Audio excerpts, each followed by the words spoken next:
Quer ser colunista do My News? Quem é membro do canal agora pode escrever artigos de opinião no nosso site. Seja membro do My News, vem pro time! Olá, bem-vindos e bem-vindas ao Quarta Chamada.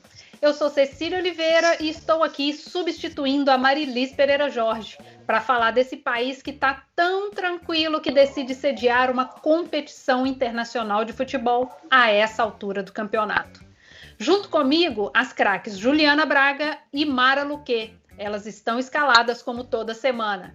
E estamos também recebendo os reforços da deputada estadual Janaína Pascoal e do cientista político e colunista do My News, Creomar de Souza.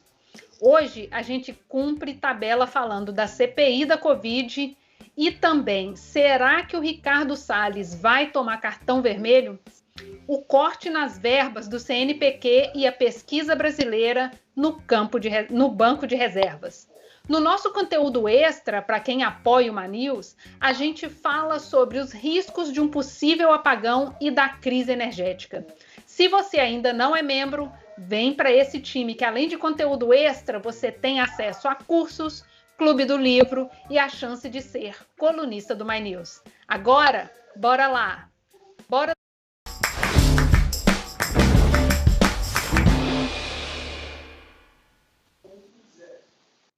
A CPI da Covid segue no centro dos holofotes.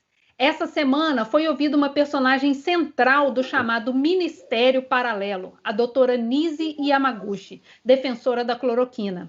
Ela deixou claro que participou de várias conversas com o presidente Jair Bolsonaro e deu conselhos sobre o enfrentamento à Covid.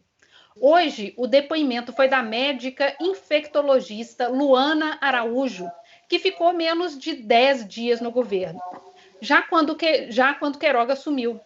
Ela é crítica à cloroquina e disse que não sabe o motivo pelo qual foi descartada. Bem, a CPI completou um mês e pela primeira vez desde o seu início provocou protestos nas ruas contra Bolsonaro. Janaína, politicamente falando, com todos os depoimentos que a gente viu até agora e esses protestos, como que você avalia a situação do presidente? Eu acho que a CPI está, na minha visão, tá? Está pecando muito por uma falta de técnica na condução, por um viés assim muito de show mesmo, né? de exagero, né? Por exemplo, ontem o depoimento. Não precisavam ter feito o que fizeram com a médica. Assim, eles foram extremamente agressivos, expuseram uma profissional que tem uma carreira, né? Poderiam convergir, poderiam divergir, poderiam criticar, mas daí a fazer o que fizeram é algo injustificável para qualquer tomada de depoimento, seja num tribunal, entre aspas, político, ou num tribunal judicial propriamente. Então, é um trabalho ali muito showmício, né? E, no meu sentir, isso desprestigia a CPI. É muito interessante, talvez pelo fato das CPIs nas assembleias legislativas não terem a mesma visibilidade, a abordagem é sempre mais técnica, né? Eu compus 2 CPIs recentemente, estou para iniciar uma outra, e eu nunca vi, né, assim, um comportamento daquele. Eu até acessei, a gente tem um grupinho, nós estamos acompanhando a CPI, até acessando a documentação, até em termos de conteúdo de documentos, a CPI está interessante. Eles oficiaram várias prefeituras, vários governos de estado, solicitaram os contratos, é uma quantidade, assim, sobre-humana de documentos, né? Então, a condução em termos de documentação, ela até está interessante, mas a abordagem pública, a meu ver, não fragiliza o presidente, o governo, porque não está sério o trabalho, entendeu? Não passa um ar de seriedade.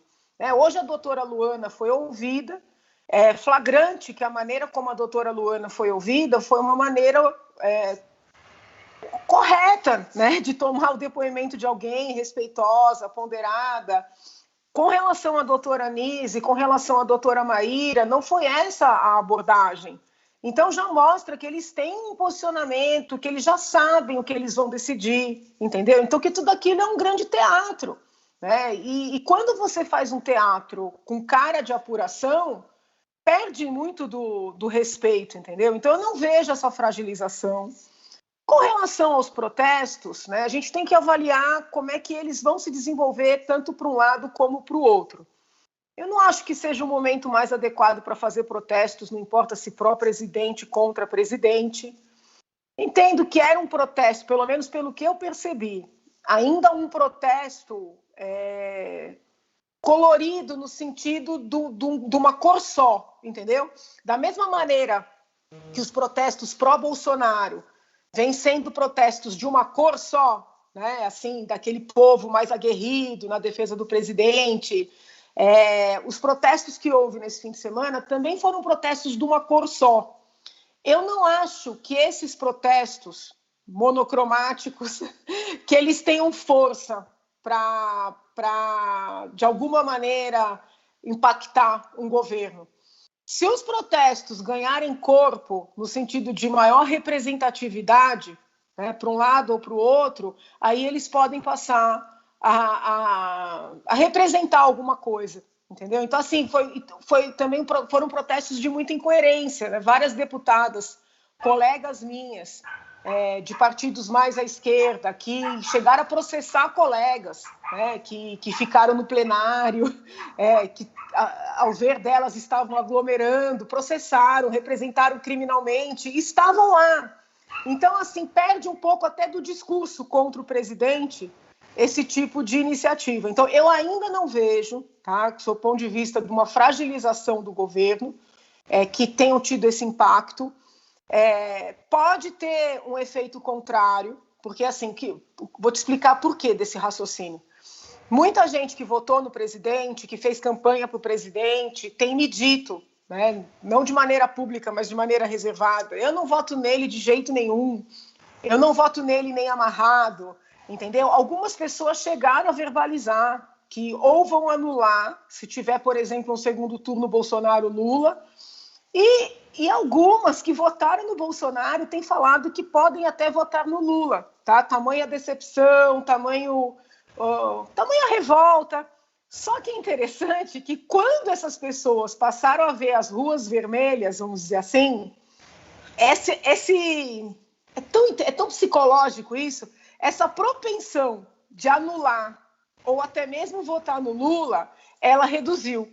Então, assim, muita gente estava revoltada, xingando o presidente, dizendo que não votaria nele de jeito nenhum. Quando viram esse fortalecimento, recuaram um pouco. Então, eu não acho que essa manifestação monocromática, que ela tenha esse impacto.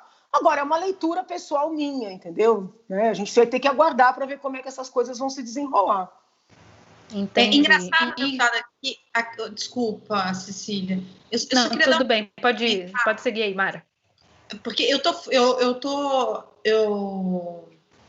tô em Portugal, eu tô em Lisboa e não estava aí, não acompanhei, né, a cobertura de perto. Come um pastel de Belém por mim. Mas tá aberto lá. A gente está trabalhando muito. A gente está montando Não. Pastel de Belém. Sempre dá tempo de comer um pastel de Belém. E aqui a repercussão, inclusive o Guardian, o britânico, ele deu uma capa e mostra, a repercussão mostra exatamente que tem pessoas que foram, não deu esse enfoque tão político como você está colocando, mas ao contrário, eles ouviram muitas pessoas que eram pessoas que perderam familiares. Então, mostrando que, na verdade, o movimento é um movimento de desespero, de pessoas que estão perdendo pessoas da família, muitas pessoas da família, e já não é mais uma pessoa que você perde, são 2, 3, tem gente que perdeu marido, filha, pai, mãe, então isso já mostra um desespero das pessoas. Não, veja, que pode acontecer, né, dessas pessoas afetadas de maneira mais profunda, né, com a perda dos parentes próximos, se revoltarem, e independentemente de ideologia ou de posicionamento, apoiarem, isso pode acontecer. Né? O que eu não percebi neste momento, pelo menos do que eu observei, foi que essas manifestações tenham tido esse impacto. Pessoas que já eram de esquerda, artistas que já tinham um posicionamento e que, infelizmente, além disso, ainda perderam parentes próximos, pessoas amadas, participaram das manifestações. Eu ainda não vi pessoas não alinhadas ideologicamente, vamos dizer assim, contra o presidente da República, de uma maneira muito flagrante, né? Porque eu não me sinto alinhada a ele, mas também não sou alinhada com a esquerda. Né? Então, assim, eu não vi gente com a minha cara, vamos dizer assim, com o meu pensamento protestando por enquanto, entendeu? Agora, que a falta de capacidade do presidente, né, de externar essa solidariedade, de entender qual a postura que deve adotar diante de uma crise dessa, que gera revolta, que gera indignação, entendeu? Que pode, de alguma maneira, ensejar um apoio a manifestações que não se mostrem tão enviesadas no sentido de definidas. Isso é possível, entendeu? Porque ele resiste muito em mudar a maneira de abordar, entendeu? Então, isso é possível. Agora, a versão que a CPI tenta criar, ela não é real. Não é real, são pessoas que não têm, com todo respeito, assim, desculpa, né? Uma coisa é você ouvir alguém que tem uma história de dedicação, de seriedade, Agora, desculpa, eu acho aquilo uma palhaçada. E a abordagem não dá para respeitar. Não, porque as 400 mil mortes, agora, infelizmente, quase 470 mil, se eu não me engano, são 465, né? Pelo menos a última vez que atualizou, que eu tive acesso, foram 465 mil mortes. Dizer que as 465 mil mortes foram causadas pelo presidente, né, isso não é sério. Porque ou você acredita que o vírus existe, que o vírus é grave, né, que a doença é grave, que a doença mata, ou um ser humano pode causar. Então, é muito discurso assim de palanque, já tem um efeito aí, uma ideia pré-eleitoral, alguns daqueles senadores querem ser candidatos aos seus respectivos governos. Então, não passa seriedade. A abordagem da CPI não passa seriedade. E essa acusação generalista de que o presidente matou, ela tira ainda mais a seriedade. A discussão sobre a vacina da Pfizer, por exemplo, não, porque ele não trouxe. Só que naquele momento da apreciação dos contratos, eu digo para vocês com tranquilidade, se eu fosse ministra da Saúde, eu acredito que eu não teria assinado aqueles contratos. Porque como é que você assina contratos? Recusada a conversar? Porque uma coisa é você discordar das condições, uma coisa é você discordar, inclusive, das exigências. Isso tudo é do jogo, eu acho. Mas a senhora não toparia sentar para conversar, para negociar, para chegar a um meio termo? Porque os documentos, a senhora está falando aí que os documentos que estão chegando à CPI tem uma narrativa interessante. Os documentos mostram que o Ministério sequer respondeu, né, as ofertas que a Pfizer fez. Os documentos que eu tenho visto... Foram 43 envios de mensagens da Pfizer, com 8 respostas apenas do Ministério da Saúde. Você tem uma vacina que tem uma eficácia alta, com uma eficácia maior... naquele momento, a senhora acha que não dava nem para sentar para conversar? Porque uma coisa condições, tudo bem. O governo pode até se achar nesse direito, mas não sentar para conversar, a senhora não acha que houve... Mas se eles não tiveram... depois? Mas se eles não tiveram nenhuma interlocução, como é que eles souberam que o contrato era abusivo? E o argumento do contrato abusivo, ele foi utilizado no Peru, ele foi utilizado na Argentina, né? No Peru, na época, inclusive, porque eu lembro de ler as notícias do Peru, na época, inclusive, as autoridades de lá levantaram as mesmas questões que, paralelamente, estavam sendo levantadas aqui. E a Argentina, a gente veio a saber mais recentemente, que teve a objeção lá no mesmo momento e mais recentemente também. Então, eu posso só entender assim, por que a senhora falou que naquele momento a senhora acha que não dava para negociar, tendo em vista que depois o governo acabou aceitando? Porque eu acho que naquele momento ainda não havia a certeza de que nós enfrentaríamos uma crise desta magnitude. sério, Então, você assinar, já tinha muita gente morrendo naquela época. Sim, mas você assinar um contrato em que a empresa escreve que se a vacina, que é uma vacina nova, que está em desenvolvimento, se ela trouxer efeitos adversos, a empresa não se responsabiliza. Pensa se você assina, paga caríssimo, aí tem um efeito adverso. Como é que fica? Como é que um governante explica para a população que aceitou uma cláusula de isenção do fabricante? Ele explica então, assim, que a gente está vivendo uma pandemia e que os medicamentos são todos... Ele explica como ele vem explicando agora, deputada. Que a gente está vivendo uma pandemia, que a gente está precisando adotar medidas urgentes e que essa é uma alternativa que está posta. O governo não está tendo dificuldade de explicar a cloroquina, por exemplo, que sequer tem evidência científica e que está causando aumento na fila de transplantes de fígado, que está trazendo efeitos colaterais para quem está tomando sem orientação médica, inclusive. Para isso, o governo não teve dificuldade de explicar. Por que teria dificuldade de explicar uma vacina que tinha a possibilidade de tirar, como está tirando a gente agora? Que outros países adotaram, né? Inclusive sabendo disso. A gente sabe que até é errado as pessoas quererem escolher vacina, mas as pessoas estão escolhendo e elas estão optando pela da Pfizer. Por que ele não entregou, inclusive, não deu transparência a isso, entregou essa escolha à população? Olha, temos uma vacina, a gente não pode se responsabilizar pelos efeitos colaterais dela. Se vocês tiverem interesse em tomar, é essa. É experimental, é o que a gente tem. Então, assim, eu entendo... Mas você lembra que ele chegou a falar numa oportunidade que tudo bem se as pessoas assinassem um termo de responsabilidade? Eu me lembro bem disso. Quando? Que é mais ou menos o que você está dizendo. Olha, nós temos, é o que nós temos, a empresa não se responsabiliza, mas quem quiser, tudo bem. Ele falou isso.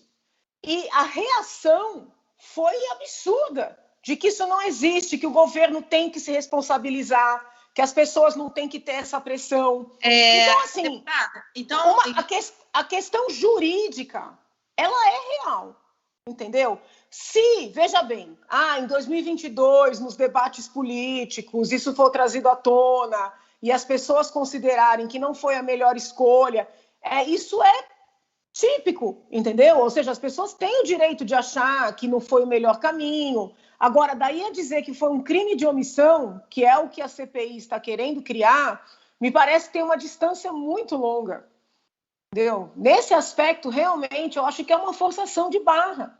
É uma forçação de barra. Deputada, eu acho que... Desculpa, Cília. Pode ir. Não. Vai passar aqui. Beleza.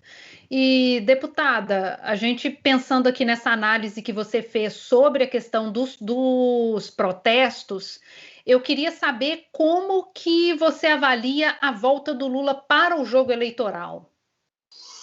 Veja, eu fui muito explícita, né, na minha divergência com as decisões do Supremo. Tanto a primeira decisão, que foi iniciativa do ministro Fachin, de dizer que o ex-juiz Sérgio Moro não era competente, e daí ele anulou as provas, né? Inclusive no âmbito de embargos de declaração, que é algo sem precedentes, como na última decisão, que aí já foi de vários ministros e foi referendada pelo Pleno, como também a primeira acabou sendo referendada pelo Pleno, de que não só o ex-juiz não seria competente, mas que não seria imparcial, né? E aí gerando uma situação ainda mais delicada para os agentes todos. Então, eu fiz muitas críticas de ordem técnica, posso destacar uma aqui, né? Esses casos, os 4 casos que foram anulados, eles passaram pelo Supremo Tribunal Federal com esta composição, né, inúmeras vezes. Então, o mesmo Supremo que referendou os 4 processos, todas as provas, que declarou o magistrado competente, por uma razão que, a meu ver, é política, e eu posso explicar na sequência, voltou atrás das suas próprias decisões, né? Fragilizando a justiça, trazendo insegurança jurídica, assinando uma carta de incapacidade, porque se eles não viram nada disso antes, somente a questão da competência. Então, eu fiz críticas muito contundentes às decisões. Agora, as decisões foram proferidas, entendeu? Nem tem para quem recorrer. O que significa que o ex-presidente, né, ex-isso, ex-aquilo, mas para não fazer que o ex-presidente voltou a ser elegível, né? E se ele voltou a ser elegível, acredito que ele vai ser candidato e a população vai decidir. Eu não tenho como criticar a decisão dele, do partido dele, de apresentarem a candidatura, porque é uma decorrência de uma decisão que foi considerada correta. Eu não concordo com a decisão, entendeu? Juridicamente não concordo, mas a consequência clara da decisão é essa. Eu acredito até que os ministros tomaram essas decisões para libertar alguém de peso, porque isso não se pode negar, entendeu? Para enfrentar o Bolsonaro. Eu tenho essa leitura, que foram decisões eminentemente políticas. Agora, elas foram dadas, entendeu? Ele se candidatar hoje é um direito dele, como de qualquer outro cidadão. Então, não creio que me caiba criticar, entendeu? Uma decisão deles. Eu cheguei a conversar com um colega, não vou dar o nome, porque, de repente, a pessoa não quer que isso venha a público, do PT, na Assembleia, e esse colega comentou que ele acreditava que o ex-presidente não seria candidato. Tá? Uma leitura pessoal dele, porque ele já entrou para a história, não vai correr o risco de se apresentar e, eventualmente, o governo não ser bom ou não ser eleito. Então, uma leitura de alguém mais próximo, entendeu? Se vocês perguntarem para mim, se eu tivesse que apostar, eu aposto que ele vai ser candidato. E, gente, tem muita chance. E pensando nessa volta do Lula e também no anúncio do governador João Dória, que disse hoje que o estado de São Paulo pretende vacinar toda a população até dia 31 de outubro. Creomar, você acredita que isso tudo abala o presidente? Agora há pouco ele, inclusive, mencionou essa questão da vacina no seu pronunciamento. Como que você vê isso aí? Como eu estava tentando entrar aqui, com as dificuldades técnicas que me são peculiares, eu não vi o pronunciamento do presidente. Eu ouvi aqui uma bateção de panela aqui na janela, mas eu não vi, não sei o que ele falou. Com relação... Quer falar o que ele falou? O que ele falou? Sim, é porque eu estava tentando trazer também o Creomar para a nossa discussão. Aí perguntei aqui para ele também o que ele acha dessa conjuntura, da gente analisando isso que você levantou sobre a volta do Lula, essa prospecção do Dória, como que isso abala o Jair Bolsonaro, Creomar? Até interessante você trazer esse ponto, que hoje eu tive uma... Deputada, só um minutinho. Estou tentando fazer a pergunta para o Creomar aqui, que está com a gente também. É para ele. Isso. Desculpa.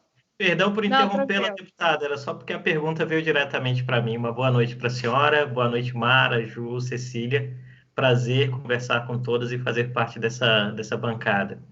Bom, Cecília, eu creio que o momento, eu vou tomar a liberdade aqui de aproveitar a reflexão inicial da deputada Janaína Pascoal, né?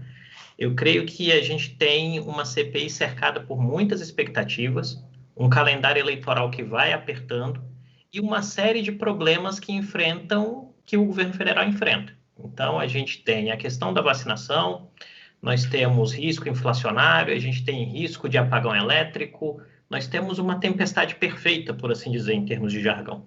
E, além disso, nós vamos ter também os outros indivíduos políticos que têm suas próprias ambições. E aí, nesse aspecto de concorrer ao governo do seu próprio estado ou à presidência da República. Eu creio que, nesse momento, os dados, né, e aí a gente trabalha com a ideia de que pesquisas de opinião são retratos de momentos muito específicos. E o retrato que a gente tem hoje é que o presidente Bolsonaro sempre tem um piso que é relativamente alto, está ali variando entre 23% e 25% de aprovação, e isso faz muito competitivo. e ele tem uma dificuldade com o teto, né? O teto nunca passa ali dos 34%, 35% naquilo que a gente traça de média das pesquisas. Isso me parece que está criando uma situação em que 2 elementos são muito importantes.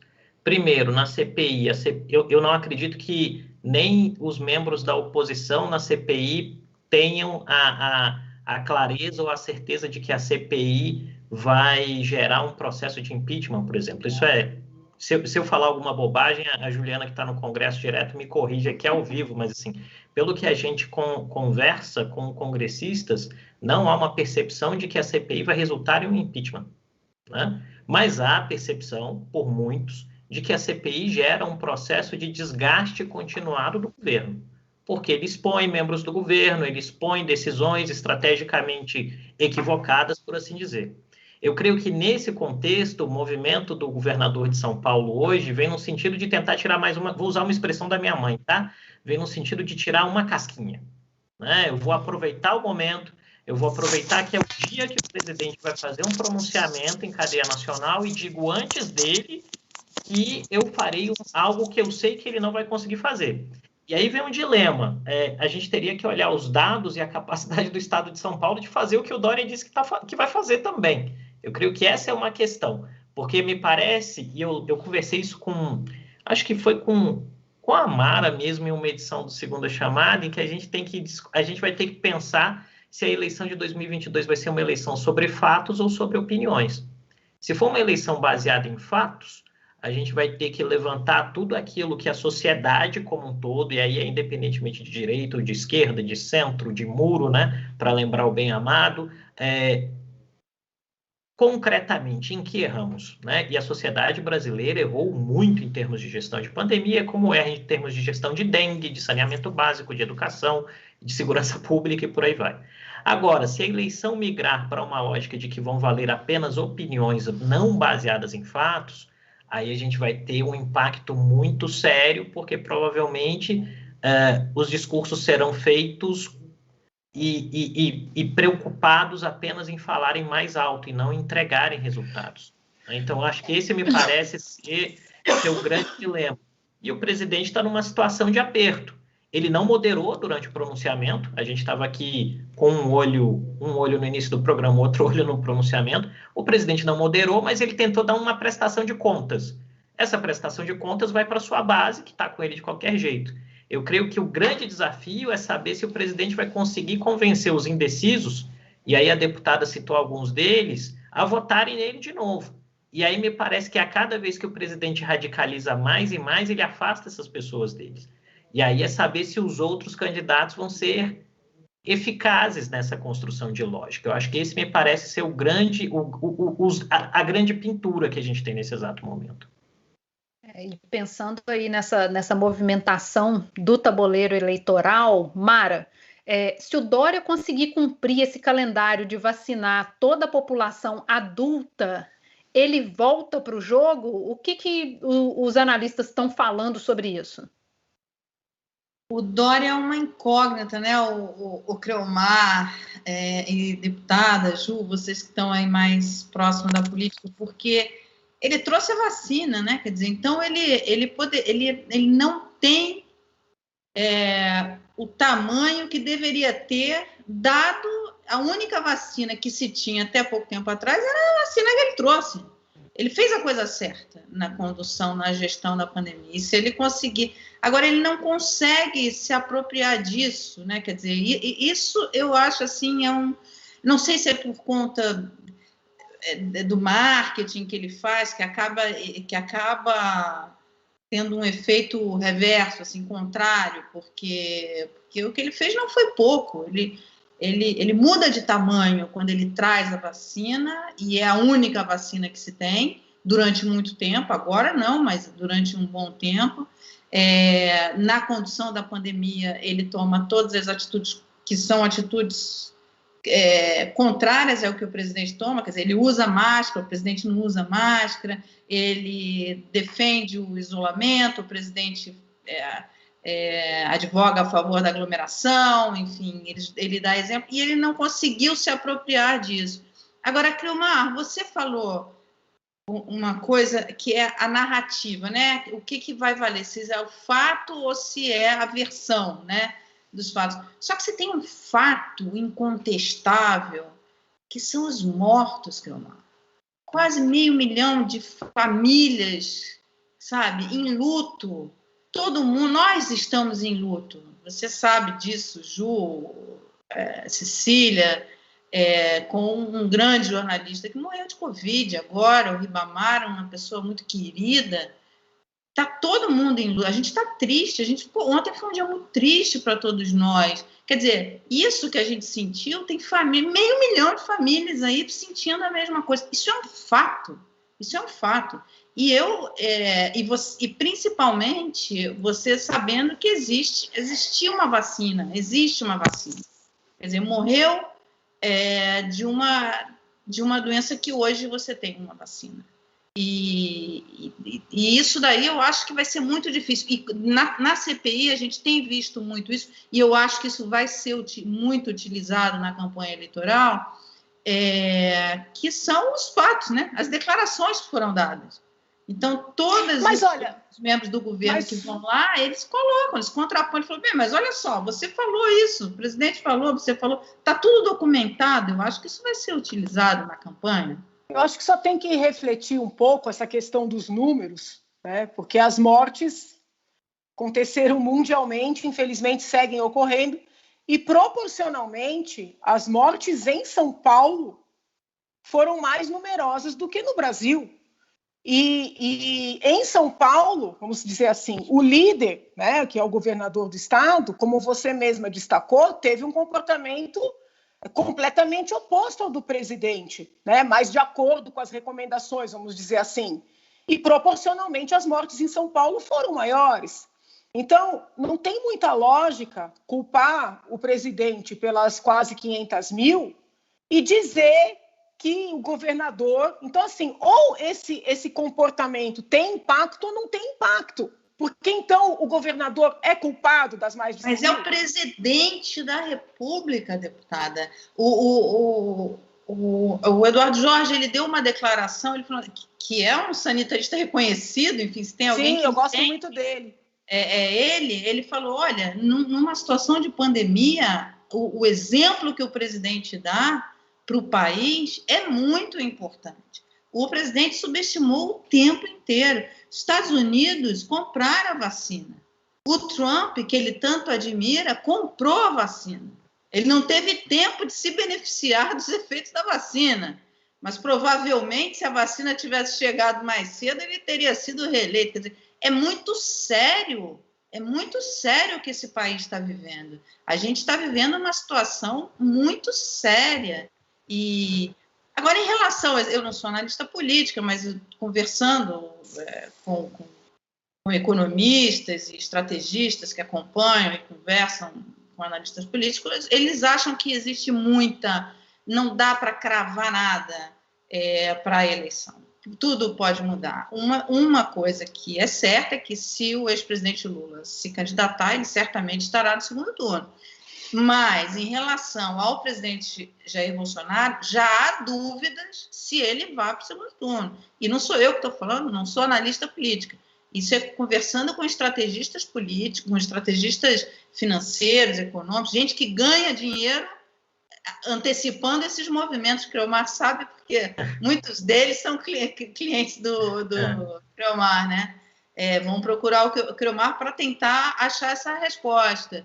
E não são poucos, quer dizer, existe assim, acho que é muito difícil você cravar o que vem por aí. Você tem o Ciro Gomes, por exemplo, fala, o Ciro. Ninguém sabe qual é o vice do Ciro, que vai fazer uma diferença nesse jogo aí, imagino eu. Ciro Gomes é um político que tem um passado, tem um projeto e tal, ninguém... contratou o João Santana, o que vem? A gente não sabe o que ele vem, ele vai ficar quieto. Numa entrevista aqui no canal, que eu mediei uma conversa dele com a André Lara Rezende, e a gente, depois respondendo dúvidas dos assinantes do canal, numa live exclusiva para os assinantes, houve uma pergunta, você vai ser candidato? E tal, e ele falou, uma pergunta para o Ciro Gomes, ele falou, vou ser candidato vou tentar. E o que ele falou assim, se eu não conseguir dessa vez, mas o que ele passou foi o seguinte, não exatamente dessas palavras, é que, olha, eu vou vir para o jogo, para ganhar, entendeu? E ele tem história, ele tem projetos, não sei, é muito difícil você avaliar, quer dizer, você achar que ele vai ficar com esses números que as pesquisas estão mostrando, acho precipitado. Quem vai ser o vice dele? Eu acho que nessa eleição, o vice vai ter um peso muito importante para cada um dos candidatos, até mesmo para o ex-presidente Lula. A escolha do vice vai ter um peso importante para tentar fazer essa terceira via, frente ampla, enfim.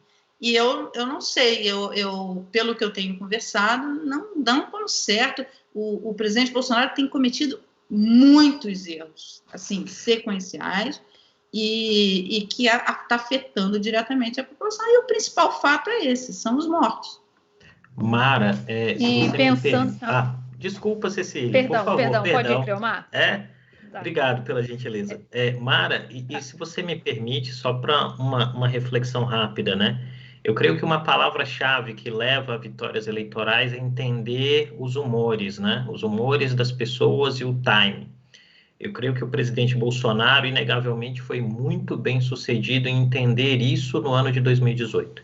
Ele entendeu exatamente quais eram as expectativas eleitorais daquilo que se tratava e ele conseguiu construir um alvo muito bem direcionado, né, que era a narrativa anticorrupção, a narrativa de diminuição do Estado, de racionalização, de reformas de algumas ações. Agora, a pandemia gerou um processo de muito desafio a essas narrativas, né, e não é só no Brasil, você vê, por exemplo, o que acontece hoje com o Joe Biden, o Estado americano está se reinventando. A ideia de que o governo americano vacina todas as pessoas e você pode se vacinar no Walmart, você pode se vacinar numa farmácia, você pode se vacinar numa estação do correio, isso é muito fora da caixa daquilo que o Estado americano fez em termos históricos, e eu não estou falando de governo. E isso traz uma questão que vai ser muito séria no século XXI, que é tratar saúde pública como um tema de segurança nacional. E, nesse aspecto, isso vai obrigar com que países médios e ricos tenham cada vez estruturas de saúde mais robustas e, em algum sentido, gratuitas, para serem universais e facilitarem o acesso. O berço do liberalismo, que é a Inglaterra, tem um sistema de saúde que é público e gratuito. Então, acho que esse é um elemento, não vai se tratar meramente de ideologia, né?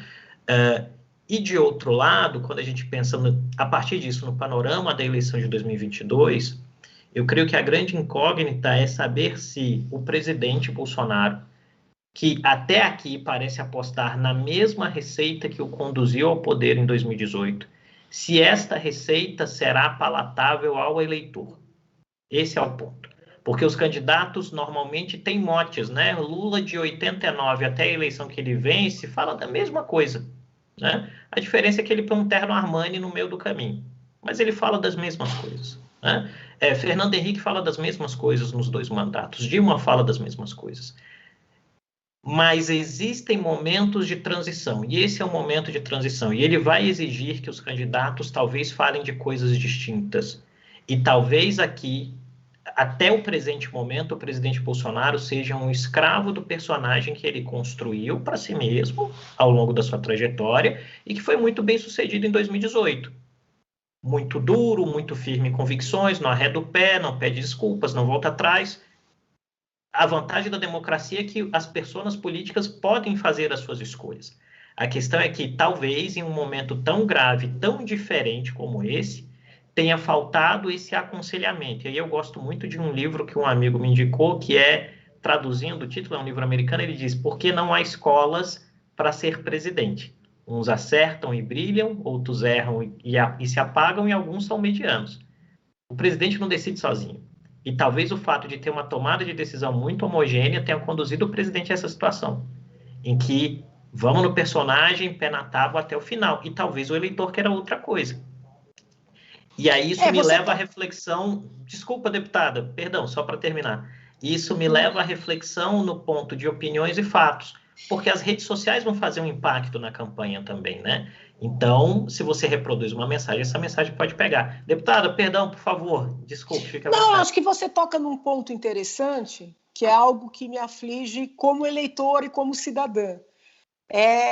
Os mantras, né, que as personagens políticas criam, os discursos repetitivos, muitas vezes encaixados em situações que não tem nada a ver com aquele discurso. E eu pude perceber isso com mais clareza vivenciando a Assembleia. É intrigante. Às vezes você tem projetos completamente divergentes e as personagens fazem exatamente o mesmo discurso. E eu fico às vezes pensando, mas será que alguém que acompanha não percebe? Ou será que a pessoa acha que quem acompanha não percebe? Que não existe uma análise específica para o caso concreto, para o projeto concreto. Então, eu tenho me perguntado como eleitora, né, qual vai ser meu comportamento em 22. Porque eu defendi a candidatura a Bolsonaro, além de eu ter votado nele, eu defendi a candidatura dele. Então, se você me perguntar, Janaína, você vai votar nele em 22? Eu te respondo, eu não sei. Eu quero ter uma opção. Mas eu sei que no Lula eu não vou votar, entendeu? Então eu não sei se eu vou votar nele. Agora, Janaína, você vai defender a candidatura dele? É um momento muito diferente, porque muitos dos comportamentos, muitas das decisões me desagradaram muito como eleitora, entendeu? Como eleitora. Então é diferente você defender uma pessoa, defender uma candidatura num contexto em que você não sabe o que ela vai ser e, posteriormente, num contexto em que você já tem a convicção do que ela foi, entendeu? E um dos maiores erros do presidente, e aí eu falo de, agora já, não mais como eleitora, mas como... Travou. Não sei se travou para vocês. Travou um pouco aqui para mim também. Vamos então falar um pouco sobre o que aconteceu no sábado passado, né?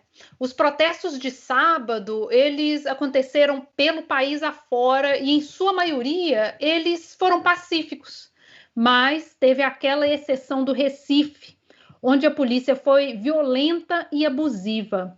O comandante da PM no estado, o Vanildo Maranhão, ele pediu exoneração hoje.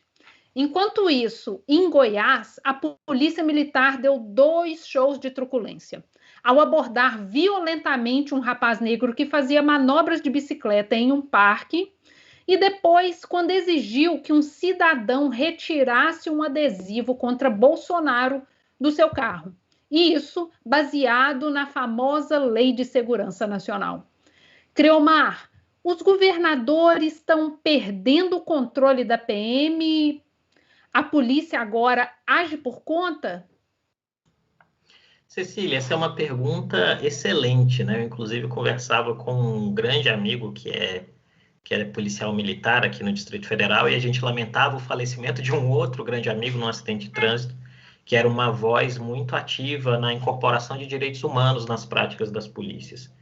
Eu creio que nós temos uma situação que é bastante dura no que diz respeito à polícia militar, Brasil afora. O soldado policial militar é mal treinado, mal remunerado, mal treinado, mal pago e colocado sob uma pressão enorme acerca do que é o certo e errado em periferias muito, muito violentas. Isso é uma parte do problema. E, de outro lado, algumas vezes o comando gera comandos que são bastante contraproducentes. Eu creio que a situação no Recife é muito típica disso, né? Porque até o presente momento não se tem clareza de quem deu a ordem para a tropa de choque marchar sobre a multidão. Não foi o governador disse que não foi. O secretário de Segurança disse que não foi. O antigo comandante da PM disse que não foi. O comandante da guarnição, até onde se sabe, disse que obedeceu uma ordem de alguém. Então, a gente tem uma confusão que me parece muito típica da atual conjuntura, que acontece um ato, e isso é histórico de Brasil, acontece algo, é uma tragédia e depois ninguém assume responsabilidades. Acho que a gente vai ter que fazer um exercício muito, muito profundo de reconciliação do país em algum momento. E isso vai envolver uma reconciliação com as polícias também. Então,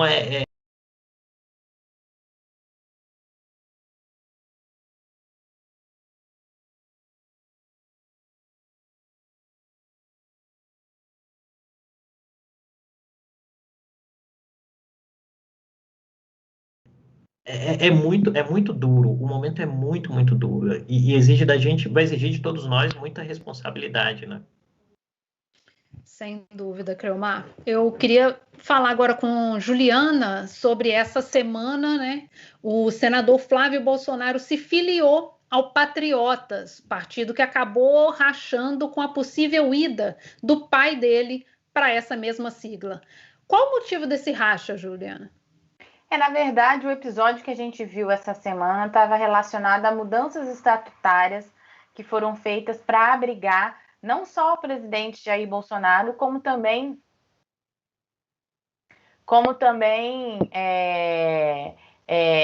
os seus familiares, aliados políticos, enfim, não era só o presidente Jair Bolsonaro. Agora há pouco, o ministro Edson Fachin acabou de dar uma decisão referendando essas mudanças estatutárias, ou seja, ele deu ok para essas mudanças que vão permitir a ida do presidente Jair Bolsonaro para o partido. Mas o pano de fundo disso tudo é um partido que já é rachado, né? O Patriota é um partido formado pela fusão do PEN e do PRP. O presidente do PEN, o Adilson Barroso, é quem está aí fazendo todos esses trâmites para receber o presidente Jair Bolsonaro.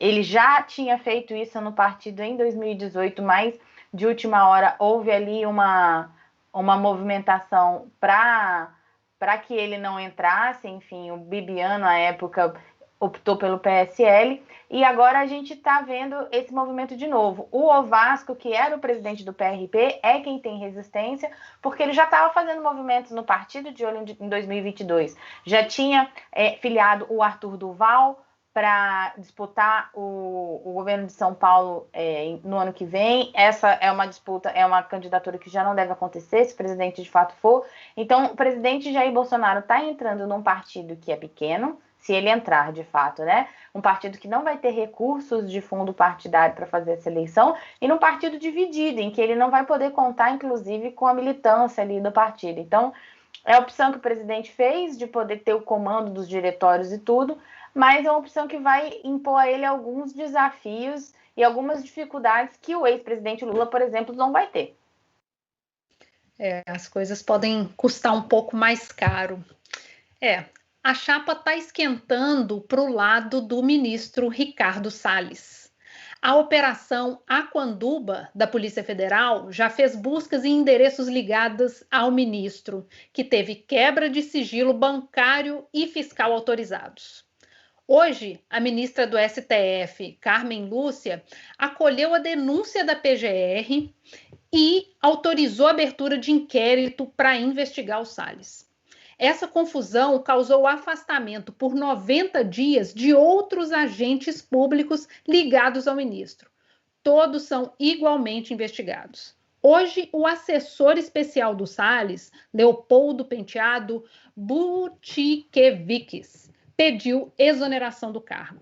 E, Juliana, o ministro foi ao STF pedir para dar seu depoimento diretamente ao Procurador-Geral da República, o Augusto Aras.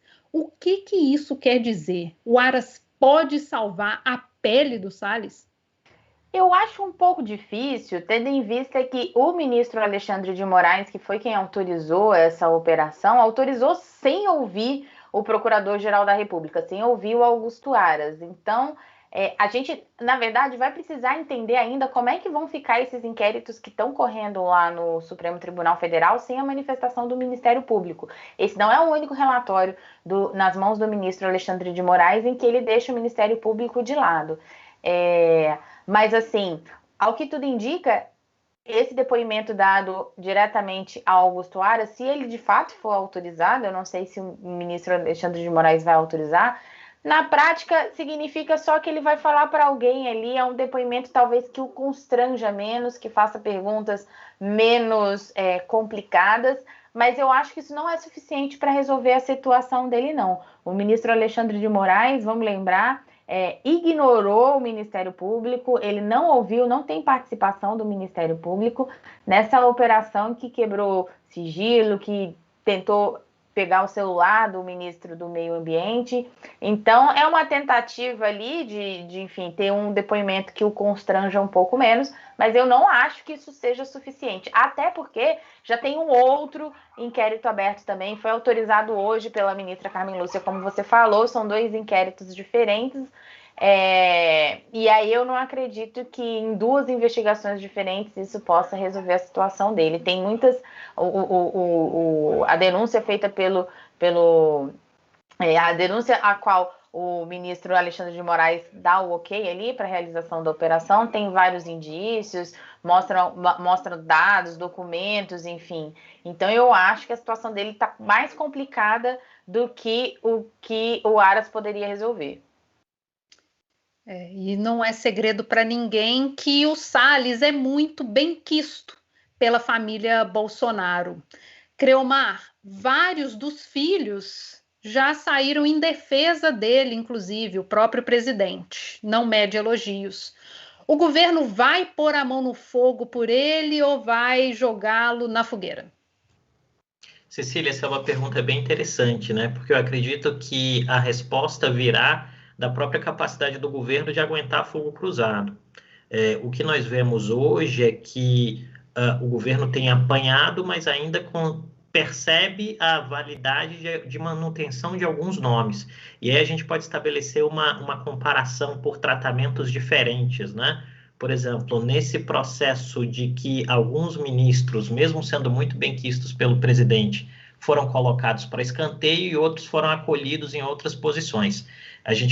Nós temos o caso do Ernesto, que é clássico, que se tornou muito importante para essa base de apoio bolsonarista, tentou ser um chanceler político, um chanceler popular dentro dessa base, e chegou um momento que, devido à pressão do Senado Federal, ele foi colocado de lado.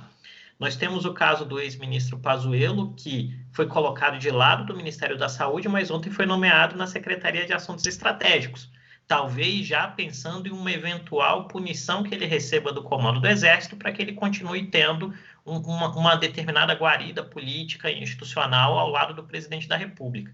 Na questão do Salles, eu creio que tem um elemento agravante. O elemento agravante é que Salles não gera mais confiança com interlocutores estrangeiros no que diz respeito ao respeito às metas de combate ao desmatamento.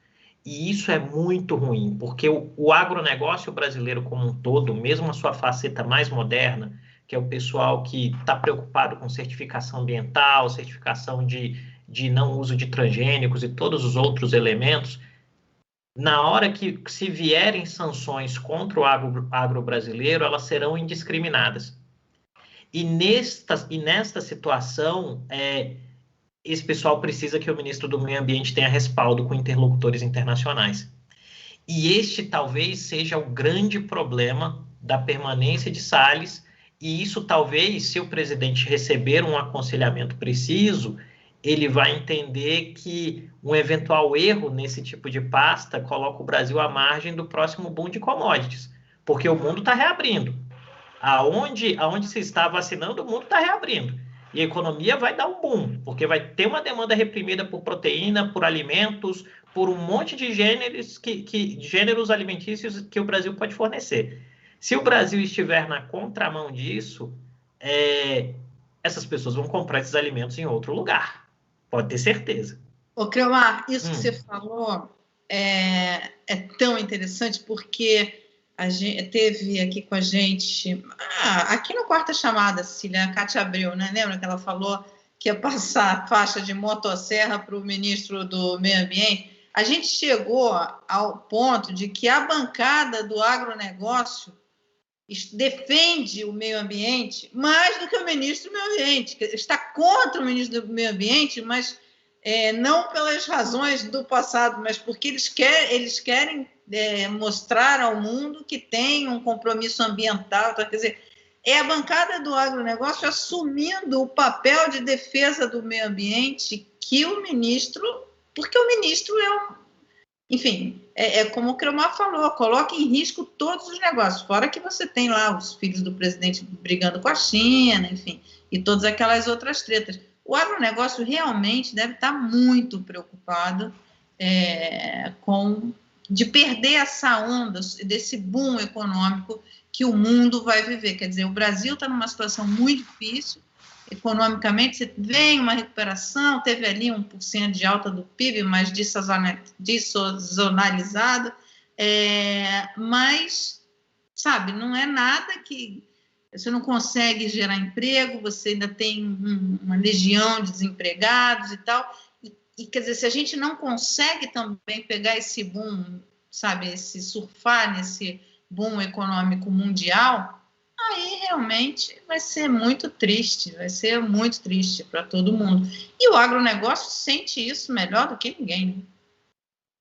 Ou seja, né, Mara, pensando aí nos impactos que a presença do Salles tem, com a saída dele, o Brasil pode recuperar essa imagem. Recuperar, eu nem sei, porque a gente não imagina que a gente vai ver a Marina no governo Bolsonaro. E para recuperar essa imagem, teria que ter um nome de peso, um peso tão forte como o da Marina, sabe? Isso sim traria mais confiança no mundo de que o país... Mas, enfim, completamente inviável. E qualquer outro nome que vier também não vai ser um nome comprometido. Enfim, não sei, isso Cromar acho que sabe avaliar melhor. Acho muito difícil que este governo traga para o Ministério do Meio Ambiente um nome com peso realmente forte na defesa do meio ambiente, porque o Salles, ele desfruta de toda essa confiança da família Bolsonaro. Por quê? Porque ele executa o que quer o presidente. Ele é um bom funcionário, ele faz exatamente o que o presidente quer, não é que ele está fazendo o que o presidente não quer. Pelo contrário, ele faz o que o presidente quer. Então, quem vai ser? Foi o mesmo caso no Ministério da Saúde, né, Cromar? É muito difícil você achar que vem alguém porque o que o presidente quer. Foi o que aconteceu. Pode seguir, Cromar. Perdão. Não, tudo bem, pode ir. Tem esse pequeno delay aqui das conversas, na hora que eu acho que eu tô indo, o Cromar tá chegando, pode continuar. Eu morro de vergonha quando eu faço isso, Cecília. Como é que é? Não quero fazer isso não, segue aí, Cecília, eu vou fechar meu microfone. Tchau, gente, só falo quando me chamarem de novo. Não, fala, a gente quer te ouvir, Cromar. Então, mas perdão. Me parece, Mara, Cecília, Ju, que a gente tem dois problemas, né? O primeiro problema, e aí não tem e eu sempre tenho tocado nisso, inclusive com as conversas com os clientes que nós atendemos, é o modelo de tomada de decisão. A tomada de decisão do presidente é muito homogênea. E sendo muito homogênea, as soluções são sempre as mesmas. E aí, como as soluções são sempre as mesmas e a realidade vai mudando, você tem aquele dilema... Eu gostava muito de um episódio do Pica-Pau, quando era criança, que era um teste de ele colocava o cubo na bolinha, né? O cubo na bolinha, a bolinha no triângulo, e por aí vai, e o cientista depois ficava tentando e não conseguia. O Pica-Pau consegue colocar o cubo na bolinha, mas na realidade do mundo e das políticas públicas, o cubo só entra na bolinha na base da marreta. E essa marreta não tem funcionado em situações muito graves. Ela não tem funcionado na pandemia, ela não funcionou com um olhar meramente eleitoral, porque se nós formos fazer uma retrospectiva do tempo, a questão das vacinas, não é que o governo brasileiro se negou apenas a comprar a Coronavac. O governo tinha uma aposta na AstraZeneca. Então, na perspectiva do Planalto, era uma corrida entre a AstraZeneca e a Coronavac. De repente, teve um problema na AstraZeneca que teve que interromper o processo, e isso colocou a Coronavac à frente, aí o governo deu curto-circuito, né? É importante lembrar isso, né? E isso acontece em outras situações, isso aconteceu na política externa. Então, hoje, o novo chanceler fica tentando fazer reparos. A questão é saber se tem tempo suficiente para fazer isso quando a gente pensa em meio ambiente, porque envolve negócios muito grandes. E aí, safra não vendida é safra perdida. Você arrebenta o produtor na ponta. E o produtor gera emprego, tá? Assim, tem gente fazendo um trabalho muito sério no agro no Brasil. Esse pessoal está gerando emprego, educação, infraestrutura em vários lugares desse país. Sustentando o PIB nesses últimos anos. Nas últimas 2 décadas. É um rolo, né? Uma coisa vai puxando a outra e a coisa fica difícil da gente resolver. Bom, gente, estamos tendo aqui problemas técnicos, a gente vai tentar reestabelecer a ligação com a deputada para que a gente vá ali para a nossa área VIP, onde a gente tem a conversa com quem é membro do BY News. Se você já é membro, vai lá na aba comunidade que o link já está lá. Se você não é só clicar aqui embaixo no retângulo azul. A gente começa em dois minutinhos. Até daqui a pouco.